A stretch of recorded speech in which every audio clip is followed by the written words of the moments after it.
se lève.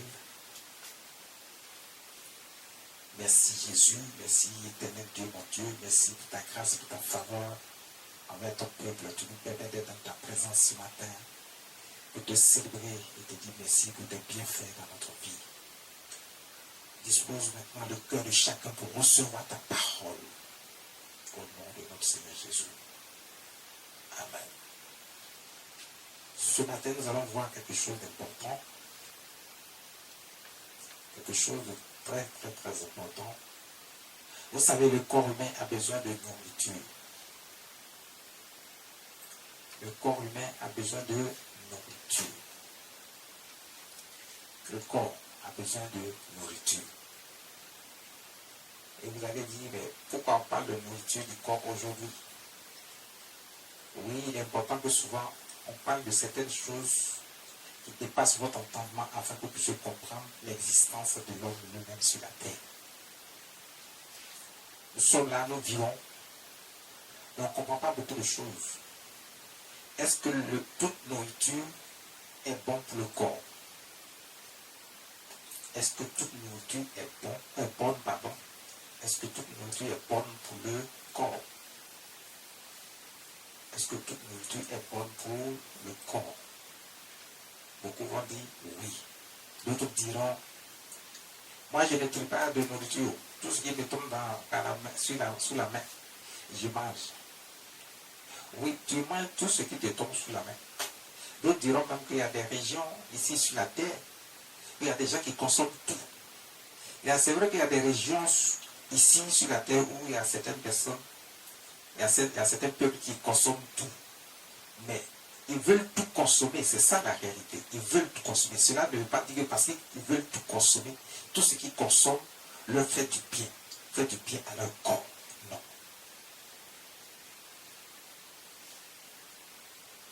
Il y a des moments où tu consommes certaines nourritures, au lieu que la nourriture te fasse du bien, cette nourriture te fait plutôt du mal.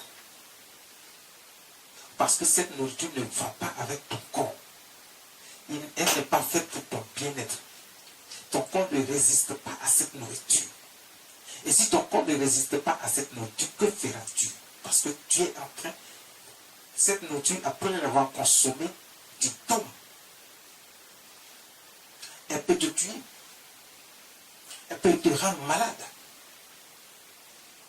Mais pourtant, tu l'as consommée, tu aimais cette nourriture, tu as aimé. Les gens t'ont peut-être fait comprendre que tu pourrais manger, qu'il ne pourrait rien se passer. Et toi, tu as consommé. Peut-être que son odeur, son goût, tout ça t'a influencé et tu as consommé. Mais après avoir consommé, tu t'es rendu compte que cette nourriture ne t'a pas fait du bien.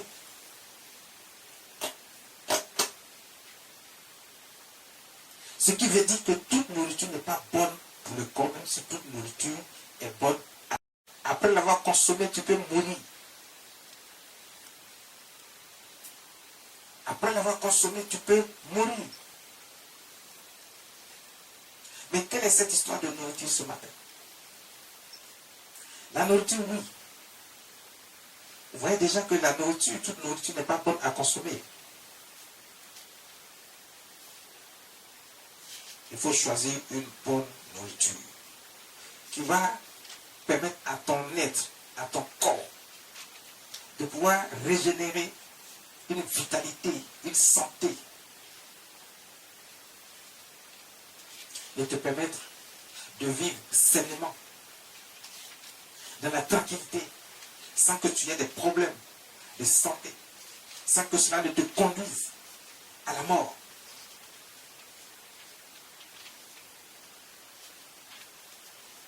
Sans que cela ne te conduise à la mort. Maintenant, une chose est la nourriture. Une autre chose est de manger. Mais de manger à quelle table?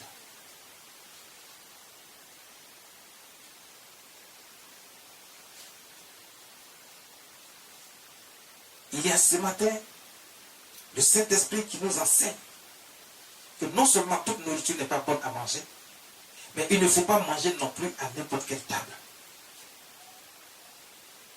Ah oui, il ne faut pas manger à n'importe quelle table.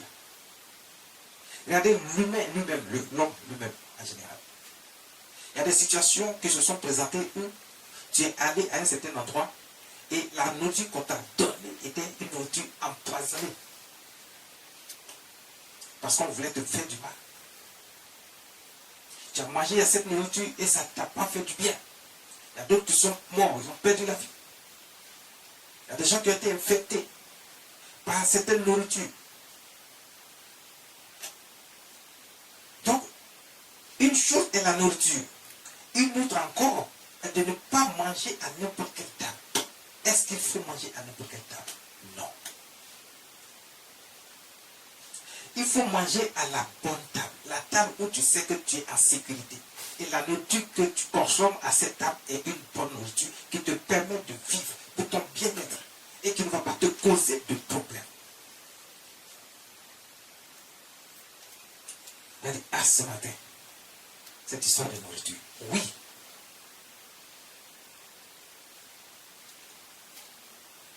Tu ne peux pas te retrouver à deux tables en même temps. Est-ce que tu peux te diviser en deux points, à deux endroits en même temps, à deux tables en même temps pour consommer la nourriture? Non.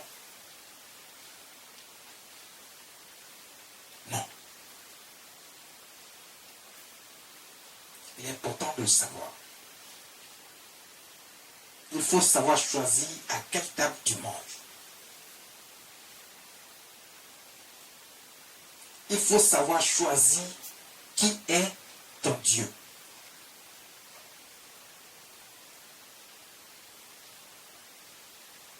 Qui peut te protéger? Qui est le vrai Dieu? Quel est le Dieu que tu as choisi, que tu crois qu'il peut te protéger? Tu ne peux pas choisir deux maîtres en même temps, deux dieux en même temps. Tu ne peux pas dire que toi tu es chrétien, tu es un enfant de Dieu, que tu es avec Dieu, avec le Seigneur Jésus. Tu ne peux pas prétendre cela. Et puis dans le même temps, tu cours après les fétiches, les marabouts, les devins, les mystiques. Tu es dans les choses mystiques.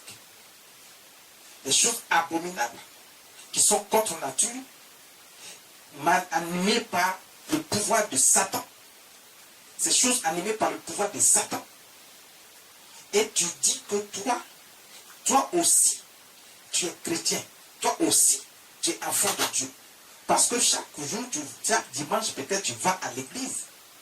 Tu vas t'asseoir dans l'église de Dieu et tu te prétends être toi aussi parmi les élus de Dieu, avec le peuple de Dieu. Non.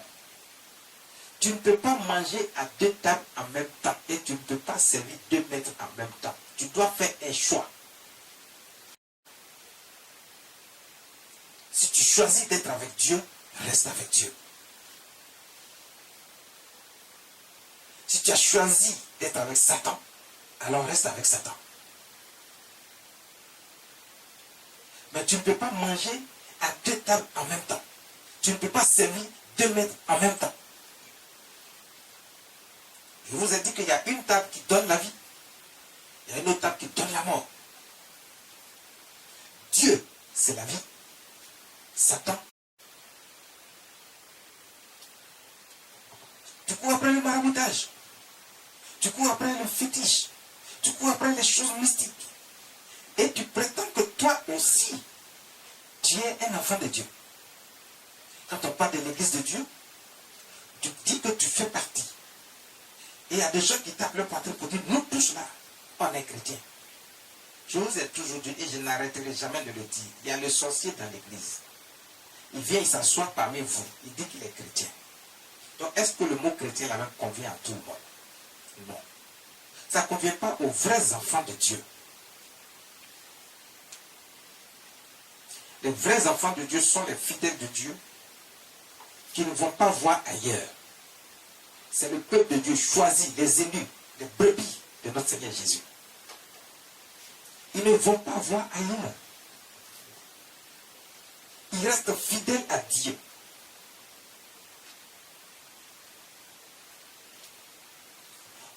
Tu ne peux donc pas servir deux mains. Tu ne peux donc pas manger à des tables différentes.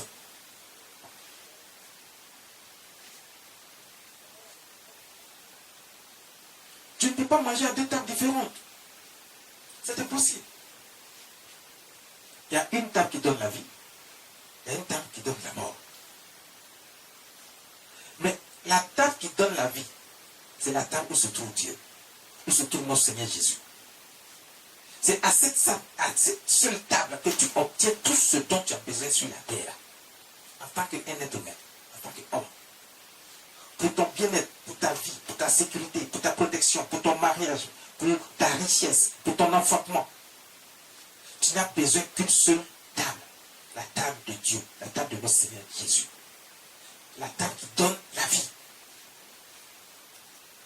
Donc, le bon maître, c'est Jésus. Parce que, regardez, il détient tout. Tout lui appartient. Mais quelqu'un à qui tout appartient et qui a créé tout, est-il impossible à lui de te donner ce dont tu as besoin si tu es réellement avec lui et que tu l'as reconnu comme ton Dieu? Tu lui fais confiance. Mais tout appartient à Jésus. Tout lui appartient. Comment crois-tu que tu peux aller chercher ce qui appartient à quelqu'un ailleurs d'autre que à la personne, vers la personne? Tu vas vers Dieu, vers Jésus, pour prendre ce qui lui appartient. Parce qu'il a mis ça comme ton héritage, c'est ta part.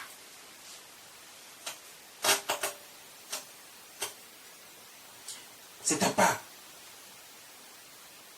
On prend le livre de 1 Corinthiens chapitre 10, à partir du verset 21 à 22. 1 Corinthiens chapitre 10.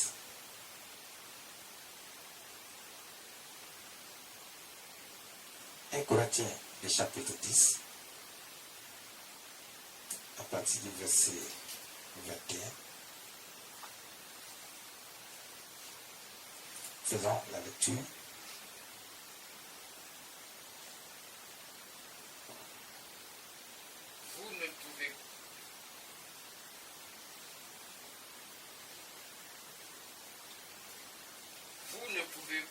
Vous ne pouvez boire la coupe du Seigneur et la coupe des démons. Vous ne pouvez boire la coupe du Seigneur Jésus-Christ, de notre Dieu Tout-Puissant, et boire la coupe des démons. La parole de Dieu dit, tu ne peux pas boire la coupe du Seigneur, pourtant être avec Dieu, pour bénéficier des grâces et des faveurs de Dieu. Tu attends tout de lui.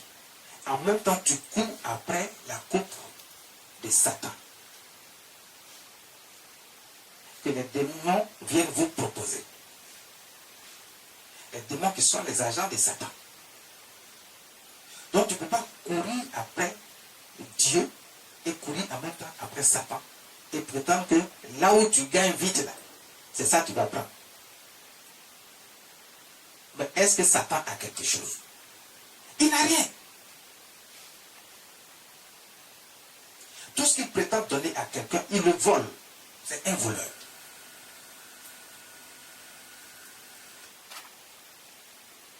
Tout ce qu'il prétend donner à quelqu'un, il vole. Il vole ça.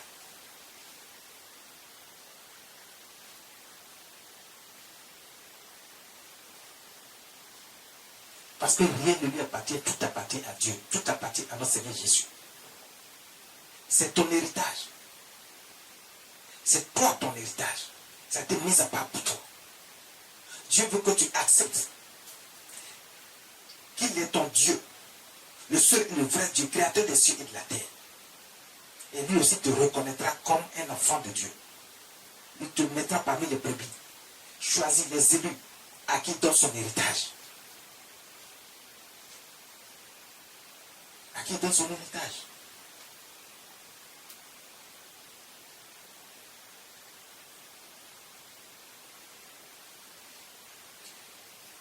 Tu ne peux donc pas boire la coupe de Jésus et boire la coupe des démons. Lis-nous la suite. Vous ne pouvez participer à la table du Seigneur et à la table des démons. Vous ne pouvez donc vous asseoir à la table de Dieu, à la table de notre Seigneur Jésus-Christ, et aller en même temps vous asseoir à la table du diable. Est-ce que cela est-il possible? Le diable veut gagner des âmes pour aller dans le feu de l'enfer, pour être détruit à jamais. Il ne veut pas aller seul. Il a été condamné depuis longtemps, il a été jugé, condamné. Il ne veut pas y aller seul. Il veut des gens avec lui. Donc il vient distraire les gens. Il vous fait croire qu'il possède quelque chose alors qu'il ne possède rien, absolument rien. Il ne possède absolument rien. Il envoie ses agents voler un certain nombre de choses pour influencer, distraire le peuple de Dieu. Et lorsqu'il vous a influencé, vous êtes attiré dans son filet. Et lorsque vous êtes attiré dans son filet, vous partez, il peut mettre quelque chose qu'il a volé devant vous, un peu d'argent, ou ce que vous désirez, et puis vous croyez que, ou du matériel, comme les gens sont affolés de matériel et de richesses, il est distrait avec ce qu'il vole quelque part, qui appartient au peuple de Dieu, qui appartient à Dieu. Il va déposer ça devant vous, et vous croyez que lui, il peut vous donner quelque chose. Là, ces choses-là, Dieu récupère ça après. Ce qu'il vous donne même, ce qu'il sera volé et donné, Dieu récupère ça après. Et quand Dieu voit même que toi, tu as fait le mauvais choix, que tu es allé à la mauvaise table, écoute, ton sort est déjà scellé. Dieu va d'abord te pardonner parce qu'il est le Dieu d'amour, de miséricorde. Il va attendre que toi, tu reviennes à la raison et que tu quittes ce monde-là, tu quittes cette table, la table du diable, et que tu reviennes à lui. Mais si pendant un moment, Dieu attend, il te pardonne tes péchés. Le Seigneur Jésus est mort, son sang a coulé pour effacer nos péchés. Il a fait une alliance de sang, afin que tous ceux qui vont accepter Dieu comme étant le seul Dieu, le vrai Dieu, qui vont s'asseoir à la seule et la vraie table, qui vont faire ce que Dieu leur demande, leur part surtout avec Dieu. Donc Jésus est avec tous ceux qui ont. Il a coulé son sang pour tous ceux qui vont accepter Dieu. Le diable, lui, il vient, il vole.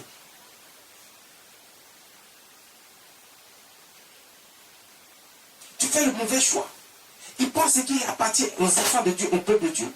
Et il vous fait croire. Mais il signe le pacte avec lui. Une fois qu'il a signé le pacte avec toi, c'est fini. Il ne peut plus rien te donner. Parce que le peu qu'il a donné, il faut qu'il cherche à voler encore. S'il n'arrive pas à voler, tu fais quoi? Et tu te retrouves dans une situation. Dieu, lui, il a pardonné. Il pardonne. Il efface nos péchés. Afin que nous soyons plus et saints devant lui. Et que nous revenons à la raison. Que nous acceptons Dieu comme étant Dieu. Et qu'on le serve maintenant. On vienne à la bonne table. Pour recevoir notre part d'héritage. Mais lorsque Dieu t'attend et que tu vois que tu ne viens pas, tu te mets dans la sorcellerie, tu te mets dans le fétichisme, tu te mets dans les voies bizarres.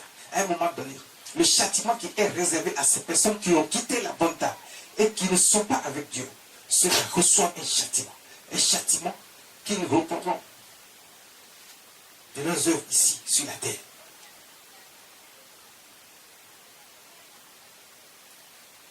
Ils reçoivent ça ici, sur la terre.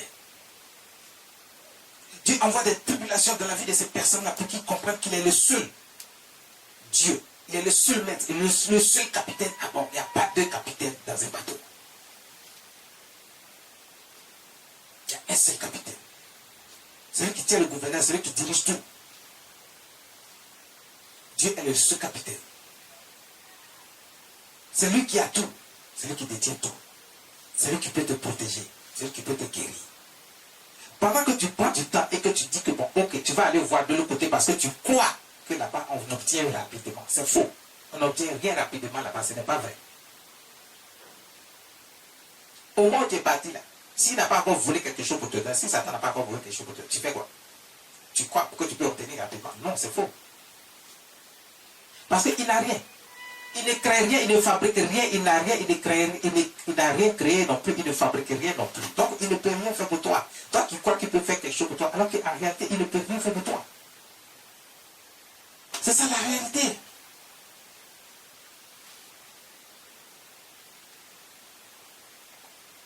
C'est ça la réalité. Mais il faut croire aux gens qui peuvent faire quelque chose alors qu'ils ne peuvent rien faire. Il ne peut absolument rien faire. Et toi, tu es déjà parti. Tu es avec lui. Au moins, tu vas te rendre compte. Le châtiment qui est tombé sur le sabbat est déjà sur toi. Les problèmes, au lieu que ça s'arrange, parce qu'il t'a distrait avec le peu qu'il a volé pour te distraire, pour t'attirer dans son filet. Et lorsque tu es dans ça, tu es déjà dans les problèmes comme ça, parce que tu n'es plus dans les voies de Dieu. Tu n'es plus à la bonne table. Je vous ai dit que la deuxième table, la table de Satan, c'est la table de la mort.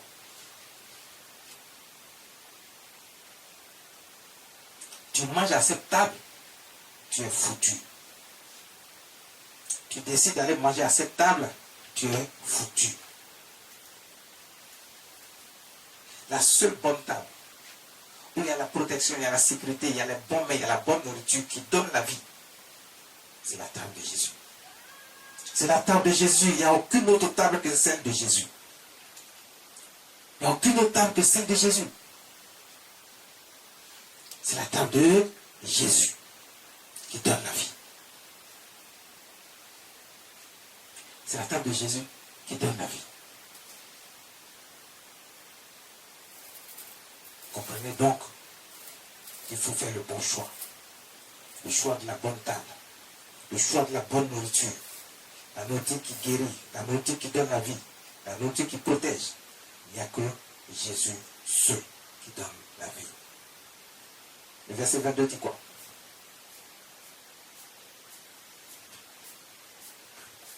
Voulons-nous provoquer la jalousie du Seigneur?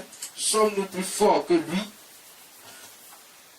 Lorsque vous décidez d'aller voir ailleurs, vous êtes en train de provoquer quelque chose de très important que vous ne savez pas.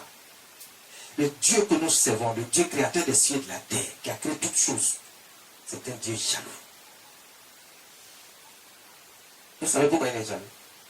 Parce que depuis que Satan s'est rebellé, c'était un rebelle, lui et tous les anges qui sont partis avec lui, ce sont des rebelles. Ils ont été tous jugés et condamnés.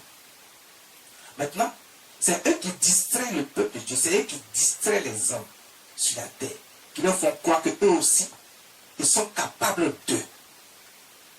Donc, le pouvoir que Dieu avait donné à Satan parce que Dieu, quand il a créé les anges, il lui a donné certaines attributions et certains pouvoirs.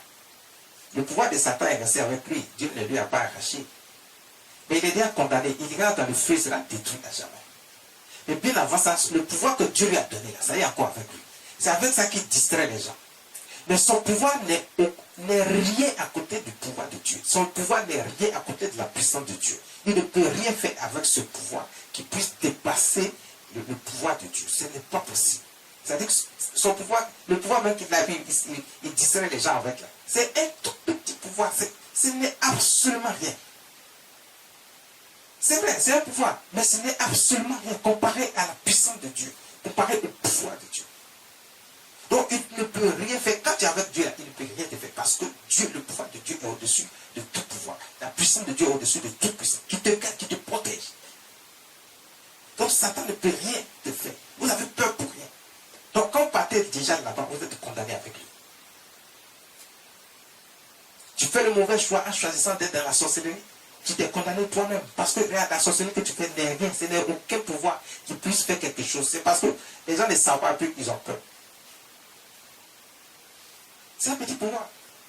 Ça ne peut absolument rien faire. Eux-mêmes, quand ils sont dans les situations difficiles, ils sont paniqués. Ils courent pour venir à Dieu. Dieu n'a qu'à les protéger. C'est les cupides là qui demeurent dedans et puis ils sont condamnés avec le diable. Ils meurent dans ça. Ça va dans le feu de l'enfer.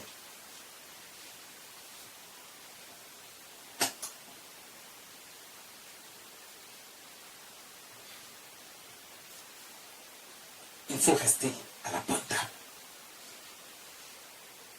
Quelle nourriture pour ton bien-être? C'est le thème de ce jour.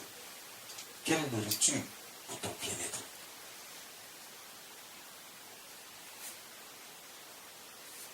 À la bonne table, il y a la bonne nourriture pour ton bien-être.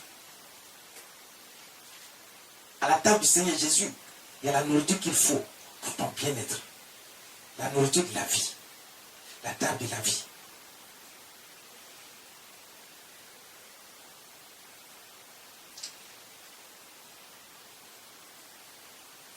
Tu ne peux donc pas chercher à servir deux maîtres.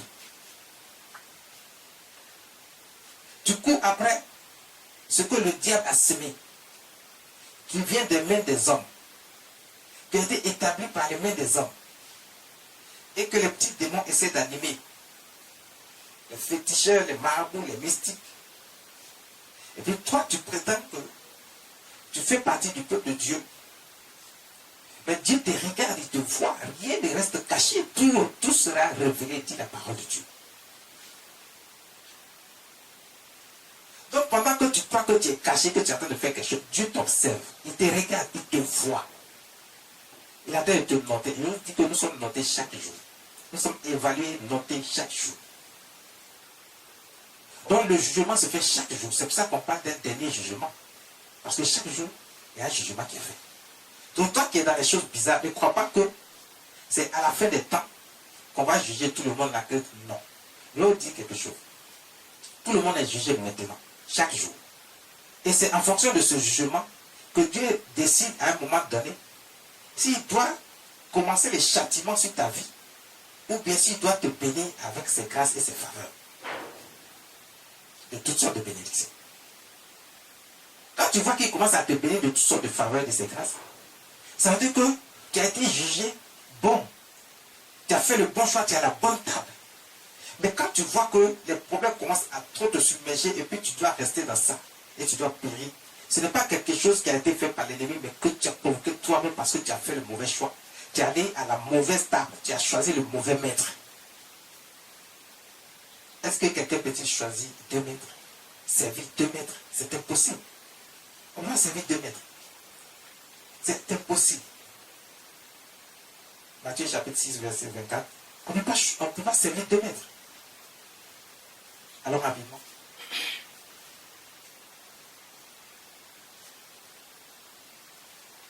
Matthieu chapitre 6, verset 24. Nul ne peut servir 2 maîtres. Car ou il haïra l'un et aimera l'autre, ou il s'attachera à l'un et méprisera l'autre. Vous ne pouvez donc servir Dieu et Mammon. La parole de Dieu est claire. Tu ne peux pas prétendre servir Dieu et en même temps servir les démons. Servir les diables, servir Satan. Non. Est-ce que c'est possible? Parce que Satan, là, il n'est rien. Lui-même, il a été jugé et condamné. Si tu te vas les servir et que tu viens vers Dieu encore, puis tu crois que non, c'est-à-dire, reste avec Dieu. Choisis la bonne table, la table de la vie. Parce que si tu crois pouvoir servir deux dieux en même temps, tu mens. Satan n'est pas un Dieu. Satan n'est pas un Dieu. Il ne peut rien faire pour toi. Il ne peut pas garantir ta sécurité. Il ne peut pas garantir ta prospérité. Parce qu'il n'a pas de prospérité, il n'a rien. Tout l'argent, la richesse, ce à quoi vous prétendez, tout cela appartient à Dieu. Satan n'a pas de richesse à te donner. Il n'en a pas.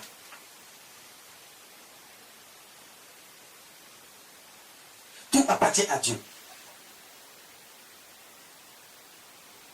Tu ne peux pas aller donc servir Dieu, prétendre servir Dieu et servir en même temps Satan.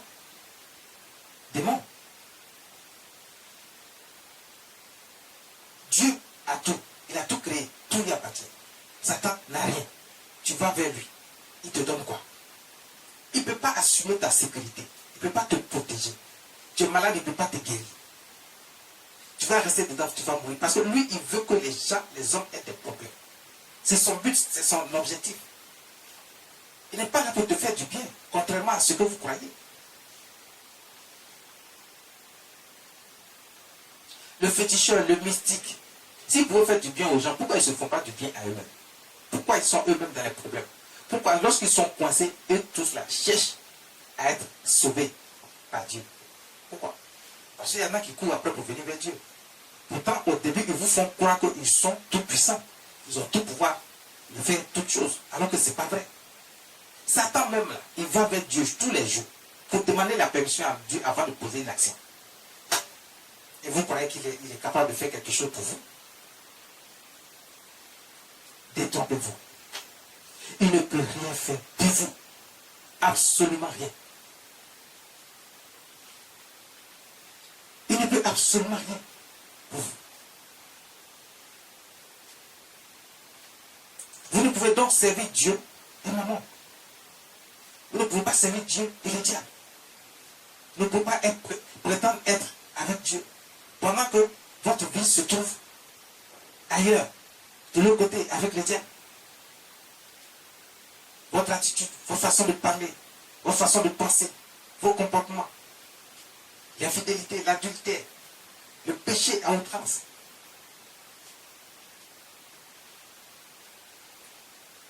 Dieu est le Dieu de miséricorde, il pardonne toujours. Il est le Dieu de miséricorde, il pardonne toujours. Il est celui qui est et qui demeure éternel.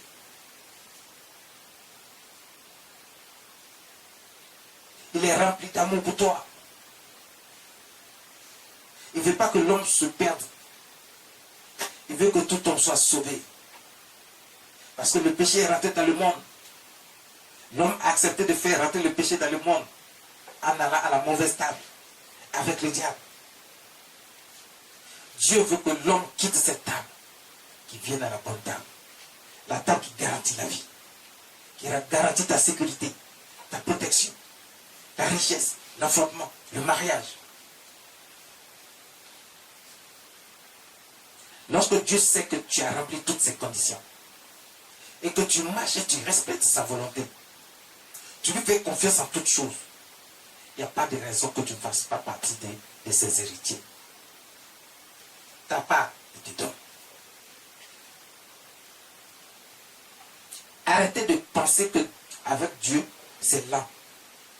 Ah, vous trouvez que c'est lent, mais donc ça veut dire qu'il donne quand même. Ce n'est pas lent. C'est vous qui rendez ça lent.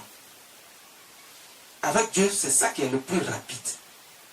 La seule condition, la seule chose qui fait que ça devient lent à vos yeux, c'est vous, c'est votre comportement, votre façon de voir les choses. Vous voulez dicter à Dieu ce qu'il doit faire. Vous ne pouvez pas dicter à Dieu ce qu'il doit faire. Personne ne peut dicter à Dieu ce qu'il doit faire. C'est lui qui décide. C'est lui qui dit. Il dit quand est-ce qu'il va te donner. S'il a prévu de te donner, il te dit quand il va te donner. Tu ne peux pas le presser pour ça. Tu ne peux pas lui dire de faire vite. Parce que lui, il a besoin de se rassurer que toi-même, là, tu l'aimes vraiment. Et que tu n'es pas là pour le matériel, la richesse et tout ce dont tu as besoin pour ton bien-être. Est-ce que tu as accepté qu'il est ton Dieu, le vrai Dieu? Est-ce que tu marches réellement avec lui? Est-ce que tu l'aimes sincèrement? Est-ce que tu lui fais confiance? Ou tu es là juste parce que tu veux quelque chose? Ce quelque chose-là, après quoi tu cours? Si c'est l'argent, la richesse, le mariage, tout ce que tu veux. Regarde, pour que tu puisses même en profiter réellement, il faut que tu aies la vie. Mais la vie, là, qui donne ça? C'est Dieu. C'est le Seigneur Jésus. Si tu n'as pas la vie, là, tout ce que tu cours après, pour chercher, tu vas faire comment? Parce que si Dieu, tout de suite, là, pendant que tu cours après de chercher, il enlève le souffle de vie en toi, tu fais quoi? Qu'est-ce que tu fais? Au moins, tu penses que tu as couru jusqu'à tu as attrapé tout. C'est à ce moment-là que Dieu te dit, bon, ok. Tu as fait ton choix, tu es allé à la mauvaise table. Le diable a voulu quelque chose pour te donner. Tu penses que tu as réussi. Tu penses que c'est lui vraiment qui peut te donner, alors que c'est lui Dieu qui te donne. Bon, ok. Pour te montrer que c'est lui Dieu, lui seul qui donne toutes choses et que tout lui appartient. Il retire le souffle de vie qu'il t'a donné. Et puis voilà, tu ne peux pas profiter de ce après quoi tu as couru. Tu mets tout de suite. Qu'est-ce que tu fais? Il y a des gens qui ont tapé le poitrine. Ils sont où? Ils sont morts. Parce qu'ils n'ont pas pu garantir leur vie, ni leur santé. Tu peux garantir ta vie ni ta santé. Dieu seul peut garantir ta vie et ta santé. Parce que c'est lui qui donne la santé, c'est lui qui donne la vie. Donc chaque jour, Dieu renouvelle la vie à nous. Ce n'est pas pour qu'on en fasse un mauvais usage, mais un bon usage. Pour qu'on vienne à lui, qu'on le serve. Qu'on le reconnaisse comme étant le seul et le vrai Dieu. Ce matin, donc, le Seigneur veut nous apprendre à connaître qui est Dieu et à servir le vrai Dieu, mais pas à faire n'importe quel choix.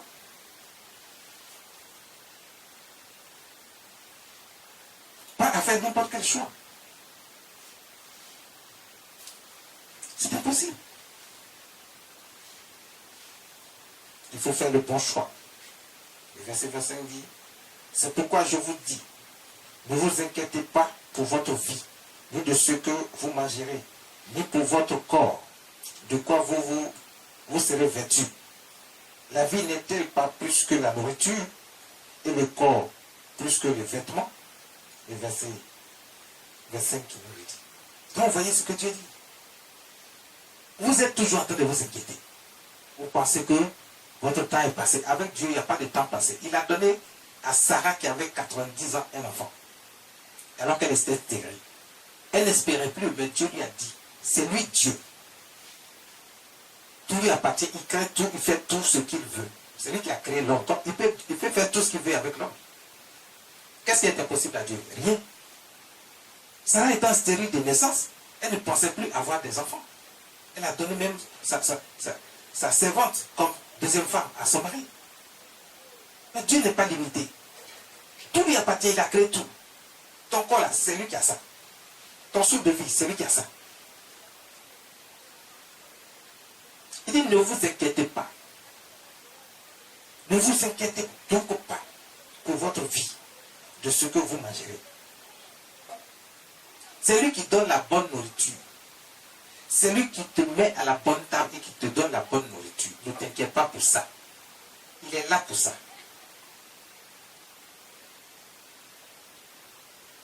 Ne crois pas que tu seras là, tu auras faim tout le temps et il n'y a personne pour t'assister si tu as fait le bon choix, si tu es à la bonne table.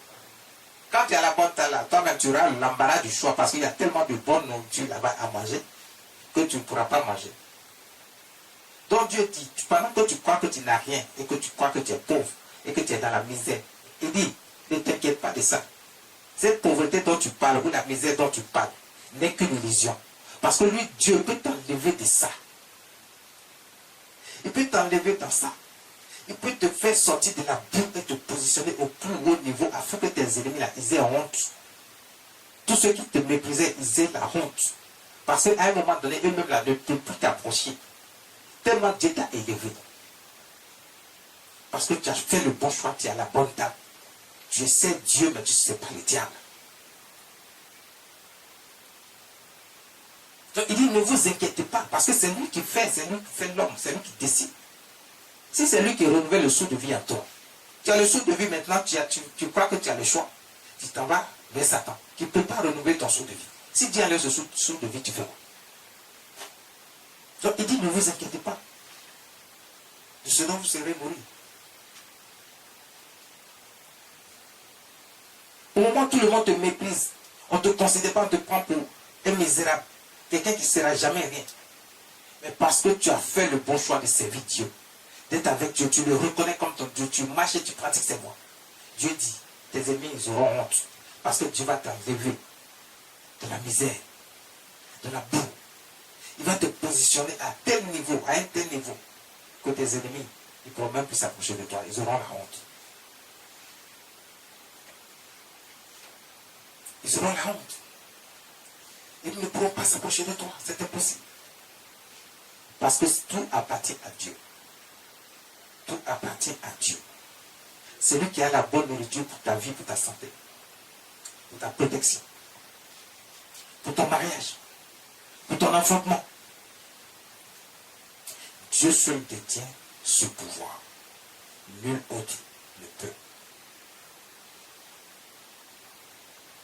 Lui seul détient ce pouvoir. Nul autre ne peut. Le verset 31 dit, ne vous inquiétez donc au point et ne dites pas. Que mangerons-nous? Que boirons-nous? De quoi serons-nous vêtus? Verset 32, car toutes ces choses, ce sont les païens qui les cherchent. Votre Père Céleste c'est que vous en avez besoin. Regardez, vous n'avez pas compris quelque chose depuis longtemps. Vous êtes en train de vous lamenter, de crier ici, de crier là. Vous faites le mauvais choix en allant vers la table des attentes. Parce que votre Dieu, le Père, créateur des cieux et de la terre, le Père de notre Seigneur Jésus, Jésus-Christ lui-même, il sait que vous en avez besoin. Vous êtes en train de vous lamenter, alors que lui, il sait que vous en avez besoin. Et vous croyez que Dieu ne sait rien. Il vous a oublié, il vous a abandonné. Vous êtes dans la misère, dans la pauvreté. Non. La seule chose que Dieu attend de vous, il dit il faut l'aimer, lui Dieu. Aime-le, lui seul. Il ne faut pas aimer deux maîtres. Aime Dieu seul, lui seul. Quand tu l'aimes là, si tu aimes Dieu, tu vas faire ce qu'il te dit. Ce que Dieu dit de faire là n'est pas compliqué. C'est notre vie de tous les jours là. Il y a le bien et il y a le mal. Fais tout ce qui est bien aux yeux de Dieu, c'est fini. Il reconnaît que tu es saint devant lui quand tu fais tout ce qui est bien. Mais si tu dis non, j'ai fait un peu de ce qui n'est pas bien, et puis Dieu il ne va pas considérer tout ça. Non, tu es en train de faire une erreur. Fais tout ce qui est bien. Comme ça, si par extraordinaire, tu as fait quelque chose qui n'est pas bien et que toi-même tu ne sais pas que ce n'est pas bien, Dieu va te pardonner. Le sang de Jésus qui a coulé sur la croix va effacer ses péchés sur ta vie. Parce que le sang a déjà coulé pour faire une alliance de sang, pour effacer tous nos anciens péchés, afin que nous soyons purs et saints devant Dieu. Et nous reconnaît maintenant comme ceux qui ont choisi de venir à la bonne table. Il nous compte maintenant parmi les brebis ceux qui sont élus, à qui il donne son héritage. Donc, ne vous faites pas d'illusions. Soyez à la bonne table. Faites le bon choix. Dieu dit, ce sont les païens qui courent après les choses, ces choses-là. Parce que si tu cours après ces choses, tu n'es plus un enfant de Dieu, tu n'es plus un élu, tu n'es plus parmi les brebis. Ceux que Dieu a choisis, ceux qui seront avec lui, qui vont régner avec lui. Ah oui, parce que la vie ne s'arrête pas. Après le dernier jugement, il y a encore une vie qui viendra avec notre Seigneur Jésus pour ceux qui vont rester avec lui, ceux qui ont été bons avec lui, qui ont choisi la bonne table.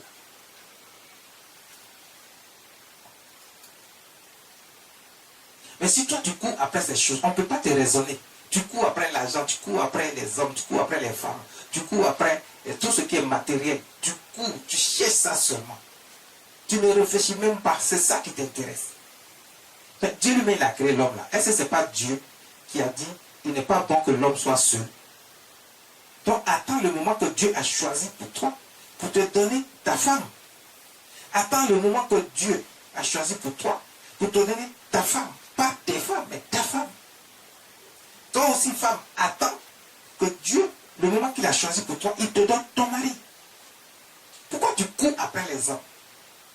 Dieu dit, tu n'auras pas commerce avec ton corps. Donc tu ne prends pas ton corps là pour chercher l'argent, pour courir après tous les hommes. Nous les hommes aussi, il y a beaucoup de gigolos de nos jours qui courent aussi après les femmes qui ont l'argent. Dieu n'a dit, tu ne feras pas commerce avec ton corps. C'est une abomination. Dieu condamne ça.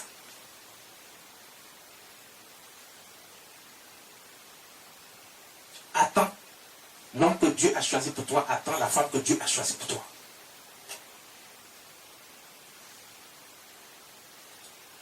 Le matériel, la richesse. Dieu n'a pas dit que parce que tu as choisi son camp, tu ne dois pas être... Parce que ce qu'il a fait, il dit ce sont les païens qui courent après ces choses. Donc, qui les cherchent. Il est en train de dire que toi, tu n'as pas besoin de chercher parce que cette chose est déjà là pour toi, c'est ton héritage. Donc toi, tu n'as pas besoin de courir après ça. Tu n'as pas besoin de faire toutes sortes de calculs pour chercher la richesse, la prospérité, le mariage, l'enfantement. Tu n'as pas besoin de courir après ça. Dieu dit c'est ta chose, c'est déjà là, c'est pour toi. Il a déjà carré ta chose. Tant que tu as choisi le bon, quand tu es à la bonne table, que tu as choisi le Seigneur Jésus comme Seigneur Sauveur, comme le Dieu qui a tout, qui détient tout et qui garantit ta vie. Quand tu as choisi ça et que tu marches et tu comprends ce que Dieu veut que tu fasses et que tu le fais, Dieu dit ta part est déjà là, tu es un héritier 100%. Il n'y a pas de raison qu'on ne te donne pas ta part. Tout de suite ce que tu veux, on te donne pour ton bien-être, pour tes besoins. Si c'est le mariage, Dieu te donne, c'est ta part. Si c'est l'enfantement, Dieu te donne, c'est ta part.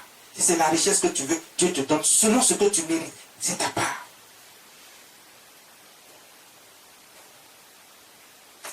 Tout le monde ne peut pas avoir le même niveau de richesse, ça, détrompez-vous.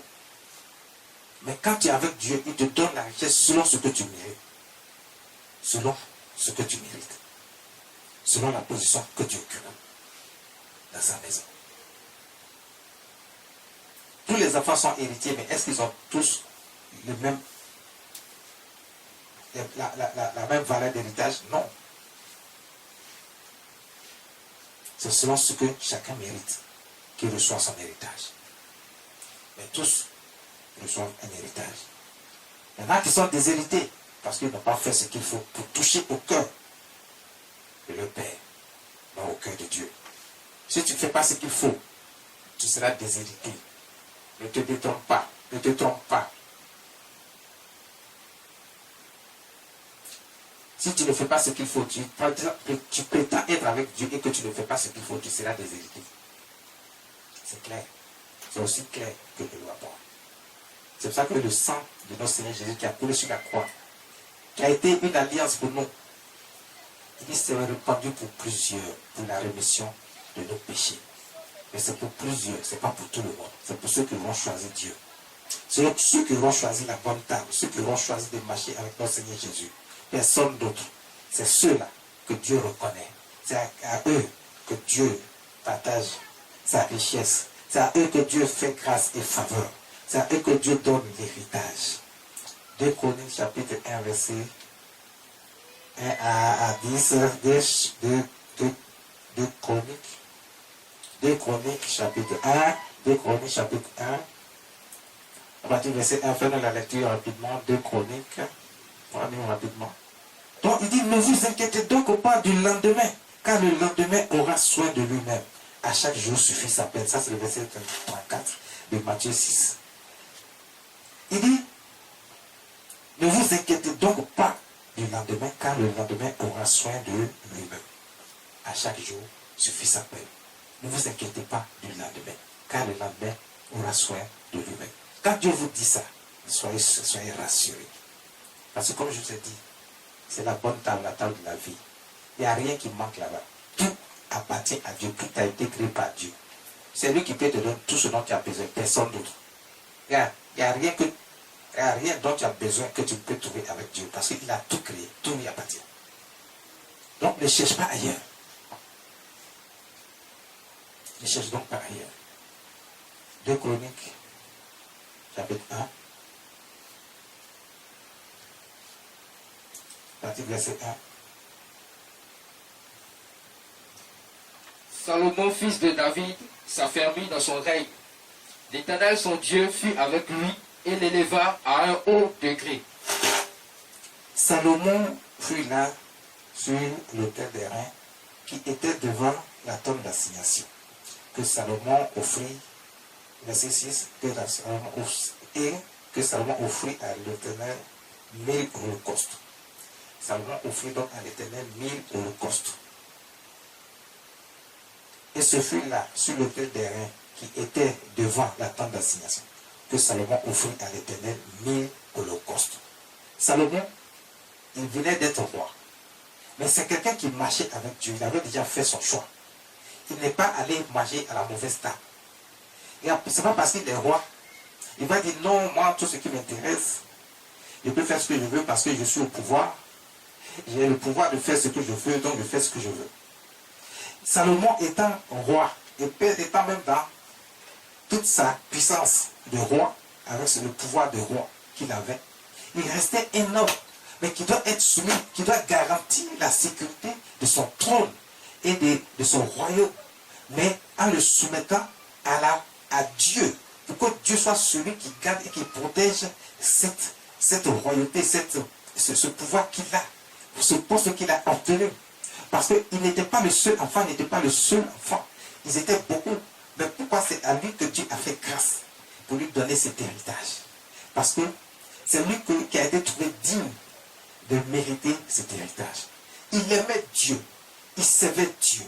Il faisait tout comme son père David. Il ne faisait rien sans mettre Dieu devant. Donc à chaque fois qu'il avait l'occasion, à chaque fois que le besoin lui venait, il partait faire des sacrifices et des offrandes à Dieu.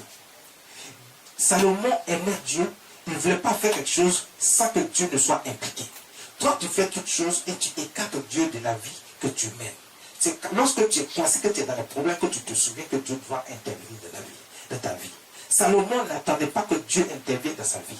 Il savait qu'il devait d'abord compter sur Dieu et mettre Dieu dans tout ce qu'il entreprenait, tout ce qu'il faisait. Toi, est-ce que tu mets Dieu dans tout ce que tu fais? Est-ce que tous les jours de ta vie, est-ce que lorsque tu parles, tu réfléchis, tu penses, tu manges, est-ce que Dieu est dans tout ce que tu fais?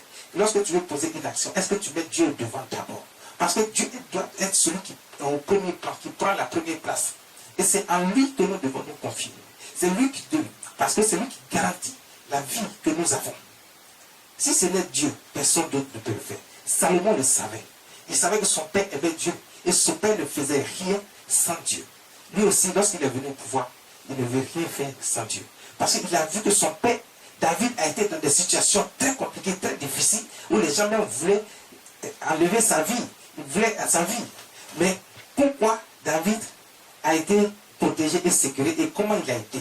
C'est grâce à Dieu, parce qu'il avait fait confiance à Dieu. Il a mis tout dans les mains de Dieu. David, lorsqu'il était derrière les animaux, il comptait sur Dieu. Les lions, les ours venaient, mais de ses mains nues, la puissance de Dieu était manifestée. Et Dieu l'aidait à tuer ses anges, et ses oursons, ses ours et ses lions. Un enfant. Donc, voyez, quand tu mets Dieu au devant de tout ce que tu fais, Dieu ne te laisse pas. Dieu n'a pas laissé les animaux déchiqueter.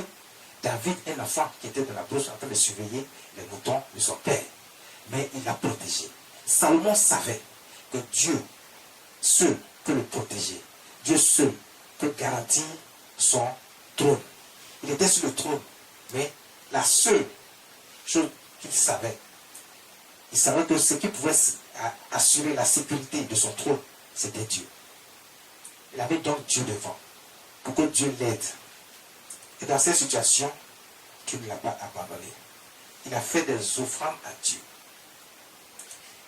Aujourd'hui, on ne va pas parler d'offrandes, mais c'est pour vous dire que quand vous posez des actions et que vous mettez Dieu devant toutes choses, et surtout si vous reconnaissez la part de Dieu et que vous apportez à Dieu des offrandes, Dieu, il voit cela comme une reconnaissance que vous l'avez accepté, que vous l'aimez réellement et que vous avez accepté qu'il est votre Dieu.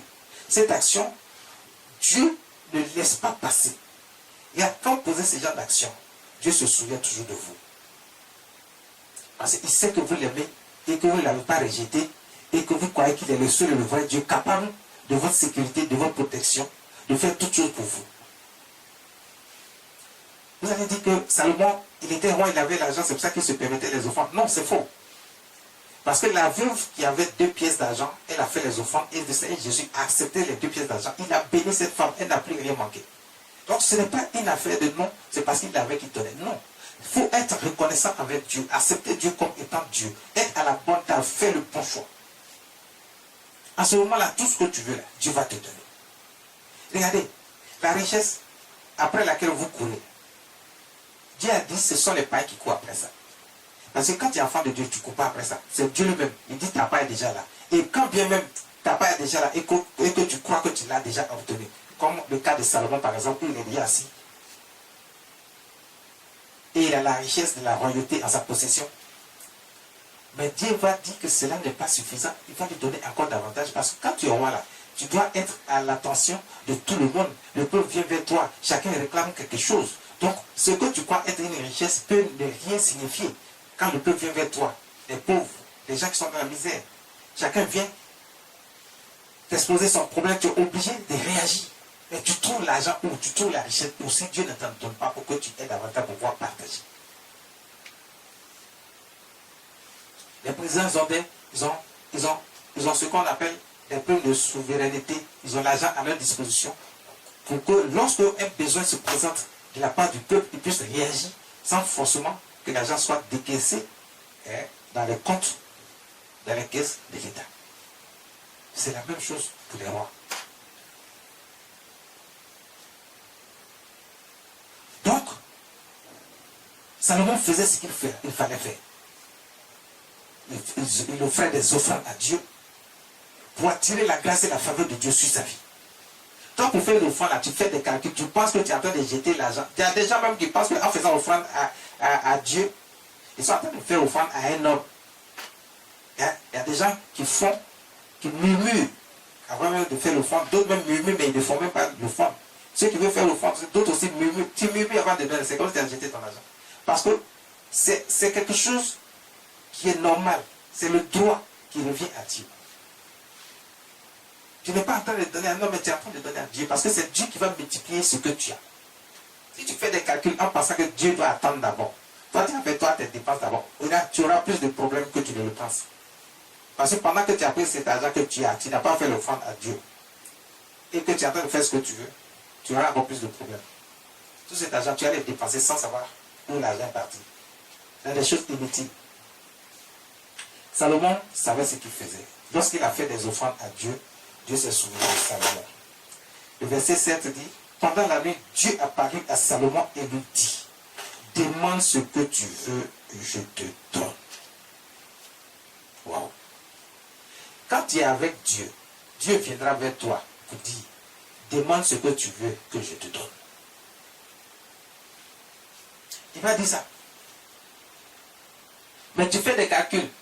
Tu crois que tu es plus intelligent que Dieu. Tu fais des calculs. Et tu crois que tu peux écarter Dieu dans ta vie. Tu ne peux pas écarter Dieu dans ta vie parce que c'est Dieu qui détient ta vie. Donc tout ce que tu fais est sous le contrôle de Dieu. Donc Dieu sait tout ce que nous faisons. Et Salomon était en train de poser l'acte. Il offrait des offrandes à Dieu. Mais Dieu voyait.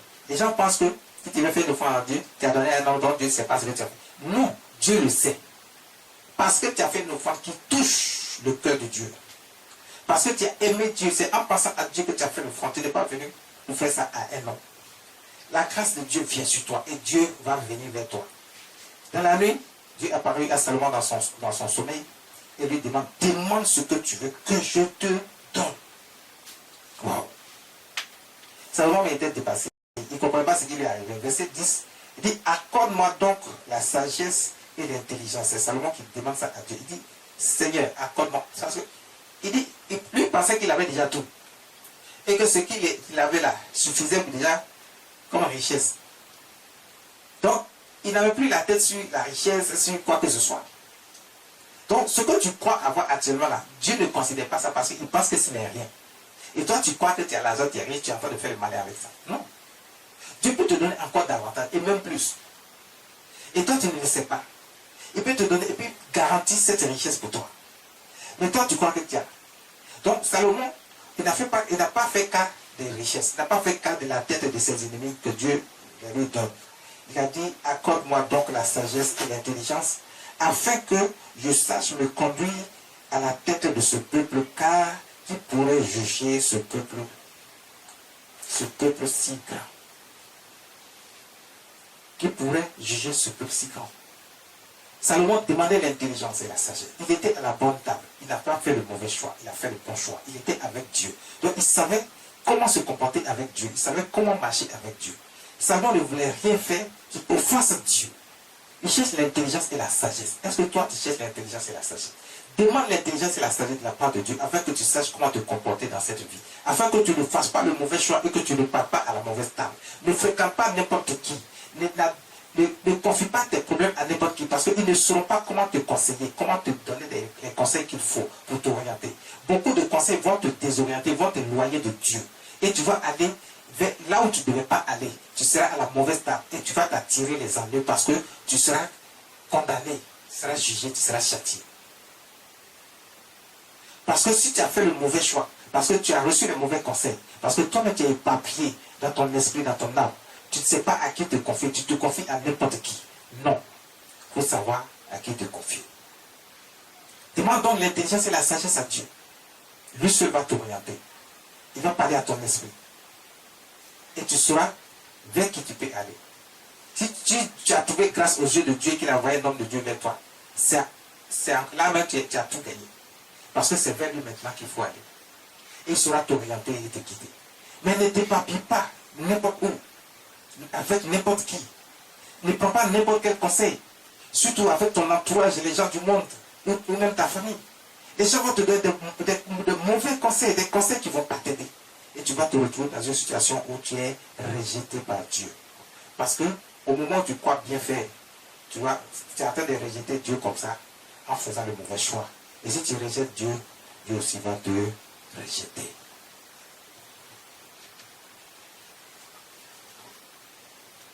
Si tu rejettes Dieu, Dieu va te rejeter. Le verset 11 donc dit, Dieu dit à Salomon, prenez la lecture. Dieu dit à Salomon, puisque c'est là ce qui est dans ton cœur, puisque tu ne demandes ni des richesses, ni bien, ni de la gloire, ni la mort de tes ennemis, ni même une longue vie, et que tu demandes pour toi de la sagesse et de l'intelligence, afin de juger mon peuple, sur lequel je t'ai fait régner. Verset 12. la sagesse et l'intelligence te sont accordées. Je te donnerai en outre des richesses, des biens et de la gloire, comme n'en a jamais eu aucun roi avant toi et comme n'en aura aucun après toi. Vous voyez, quand tu es dans les voies de Dieu, lorsque tu as choisi la bonne table, lorsque tu as choisi le bon maître, lorsque tu es avec Dieu, notre Seigneur Jésus, et que tu n'es pas avec le diable, tu n'es pas avec Satan, que tu es avec Dieu, tu es avec Jésus. Que lorsque tu as choisi cette bonne table et que tu sais que tu es bien installé à cette bonne table, quand toi tu regardes sur la table, tu vois les bons mains, tu te dis oui, je suis à la bonne table, je suis à l'endroit qu'il faut. Le Seigneur Jésus dit, tout ce que tu demandes là, non seulement je vais te donner, mais je te donne plus que ce que tu as demandé. Ce que tu n'as pas demandé, je vais encore te donner. Salomon a demandé l'intelligence seulement et la sagesse à Dieu pour pouvoir gouverner son peuple. Mais Dieu dit, comme tu n'as pas demandé la tête de tes ennemis, tu n'as pas demandé la richesse, tu n'as pas demandé à ce que je tue quelqu'un pour toi, tu n'as pas demandé à ce que je fasse du mal à telle ou telle personne pour toi, parce que tu es trop fâché, tu veux te venger des gens. Tu n'as pas le mauvais esprit dans ton cœur pour vouloir que ceux qui t'ont fait du mal, là, on leur rende l'appareil ou enfin pire que ça. Tu n'as pas demandé toutes ces choses. Mais tu as demandé seulement que Dieu te donne l'intelligence et la sagesse. Dieu dit, le Seigneur Jésus dit, non seulement je te donne l'intelligence, je te donne la sagesse. Tu en auras l'intelligence et la sagesse, et tu auras une sagesse qui dépasse toute sagesse. Tu auras l'intelligence qui dépasse toute intelligence. Mais en plus de cela, je te donne tout ce que tu n'as pas demandé. La richesse, là, après laquelle les gens courent, tu seras l'homme le plus riche d'entre tous les rois de ta génération. Donc, il n'y a pas un roi qui sera riche comme toi. Ça n'existe pas.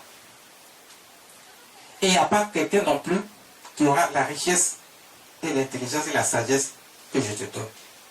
Tu seras le plus riche. Tu auras toutes sortes de biens que je te donne en dehors de la richesse, en dehors de l'argent. Il dit, je te donnerai des richesses, je te donnerai des biens, je te donnerai la gloire. Dieu va faire en sorte que tes ennemis, ils seront jaloux de toi. Parce qu'ils te croyaient dans la misère, ils t'ont méprisé, ils te voyaient à terre, ils te voyaient dans la boue, ils te voyaient comme quelqu'un qui ne va rien devenir. Ils se moquaient de toi parce que comme Dieu lui avait donné, tandis la main, il lui avait donné un petit quelque chose, ils pensent qu'ils sont déjà arrivés, ils sont en train de se moquer de toi. Dieu dit, moi je t'élève, je te donne toutes sortes de biens, je te donne toutes sortes de richesses, je te donne la gloire. Quand les gens vont te voir, ils vont dire oui, Dieu est avec lui. Parce que la gloire ne vient pas de Satan, ça vient de Dieu. Et c'est comme ça que Dieu va te bénir, de sorte que la gloire de Dieu soit sur ta vie, pour que les gens sachent que c'est Dieu qui t'a béni. Si tu as fait le bon choix, si tu as la bonne table, si tu as choisi le bon maître, et que tu n'as pas choisi le mauvais maître, alors Dieu va te donner tout ce dont ton cœur désire. Et il va te donner plus que ce que ton cœur désire. C'est ce que l'homme ne sait pas. C'est parce qu'on ne sait pas ces choses qu'on court après le diable, en pensant que c'est lui qui peut donner, et que lui donne vite et donne... Non, c'est faux. Dieu donne plus vite. Et non seulement Dieu donne plus vite, mais tout appartient à Dieu. Et Dieu te donne au-delà de ce que tu ne peux espérer. Job chapitre 22, verset 28. Le livre de Job chapitre 22, verset 28. Donc Dieu te donne au-delà de ce que tu ne peux espérer. Dieu te donne au-delà de ce que tu ne peux espérer. Ce que tu penses que c'est ce que tu veux que Dieu va te donner. Dieu te donne plus que ça. Dieu, lui, ne donne pas petit. Il donne beaucoup. Il donne plus que ce que toi tu as demandé. Jean chapitre 22, verset 28. À tes résolutions répondra le succès. Sur tes sentiers brillera la lumière. À tes résolutions répondra le succès. Sur tes sentiers brillera la lumière. Parce que tu as fait le bon choix. Parce que tu as choisi Dieu. Tu as choisi notre Seigneur Jésus. Et que tu marches et tu pratiques ses voies. Tout ce que tu veux, Dieu va te le donner. Tout ce que tu entreprendras, Dieu va mettre sa main dedans. Puisque tu as mis Dieu au-devant de toutes choses. Il va te faire aller de succès en succès, de gloire en gloire. Tu ne verras plus les ténèbres dans ta vie, tu ne verras plus les problèmes dans ta vie, tu ne verras plus toutes sortes de tribulations dans ta vie. Parce que Dieu va te sortir des ténèbres pour te mettre à sa glorieuse lumière. Pour te mettre à sa glorieuse lumière. Donc, fais très attention. Ne fais pas n'importe quoi. Parce que tout est permis, mais tout n'est pas utile. 1 Corinthiens chapitre 10, verset 23. Tout est permis, mais tout n'est pas utile. Tout est permis, mais tout n'édifie pas. Tout n'édifie pas. Ce que vous voyez, vous pensez que c'est permis parce que vous voyez les autres faire. Dieu dit, vous voyez les autres faire, oui. Mais est-ce que c'est utile pour toi? Est-ce que ça peut garantir ta sécurité? Est-ce que ça peut renouveler ton souhait de vie? Est-ce que ça peut te donner ce que ton cœur désire? Dieu dit non. Lui seul garantit la sécurité, la vie, la protection, le mariage, l'enfantement. Il donne l'enfant à la femme stérile. Il te donne au-delà de ce que tu espères. Dieu seul donne cela. Dieu seul donne cela. Dieu seul donne cela. C'est lui seul qui donne la bonne nourriture. Et cette bonne nourriture se trouve à la bonne table. La table de notre Seigneur Jésus. Ce qui veut dire qu'il faut faire le bon choix. Le choix de Dieu et non le choix du diable. Parce que tu ne peux pas servir deux maîtres. Tu dois choisir entre les deux. Choisis le bon maître qui est Jésus. Tu auras tout ce que tu veux. Et tu auras au-delà de ce que tu espères. Mais si tu as choisi la mauvaise table qui est la table de la mort, alors tu seras confronté au châtiment. Parce que c'est la table de la mort. La table de Satan. La table de Dieu, c'est la table de la vie. Que la grâce et la faveur de notre Seigneur Jésus soient avec vous. Que la grâce et la faveur de notre Seigneur Jésus soient avec vous.